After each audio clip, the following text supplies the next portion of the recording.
I want to go now to live coverage on NBC 10 in Philadelphia, where there's a tornado that's touched down in South Jersey, and they have a reporter live on scene. Listen. We've been able to count that were destroyed, partially or nearly fully destroyed in this neighborhood. The van in the house across from us, the seal is ripped out of that holds the windshields and the glass into the car. The seal is ripped out of that van. The entire roof and back wall of this house is ripped off.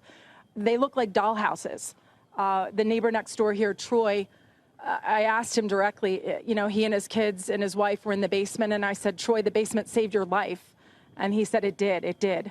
His daughter is my daughter's age. She's 12. She's starting 7th grade. And we assured her that, things like insurance and great parents are going to make sure that everything is okay going forward and that they would rebuild. But right now, they're just trying to take this all in. It's hard to process even, really, just the enormity of the power of this tornado.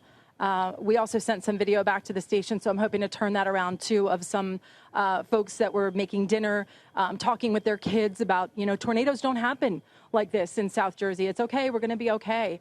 But they got those alerts, they got those warnings that we all got on our cell phone this afternoon, and they went into the basement. Wow. So a number of families are also shielding their children to come out here and see this.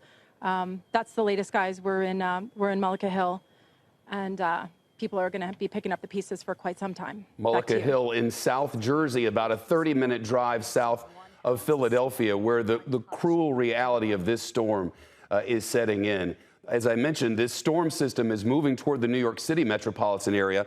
Our local NBC station, NBC4 New York, is in programming, and they're running Access Hollywood, but their meteorologist broke in just about 5 minutes ago to talk about 2 tornadoes on the ground in New Jersey, but in the New York City metropolitan area. This is the radar that's being fed to us now through NBC. You see everything's moved out of Philadelphia, and you see that very red section headed toward the big city. New York City is in the target for this thing.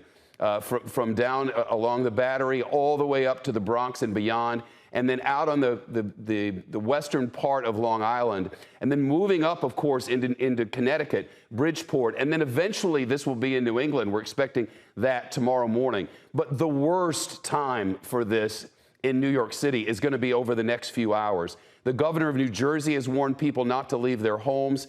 In New York City, they're getting alerts now on their phones about this storm that's headed in that direction.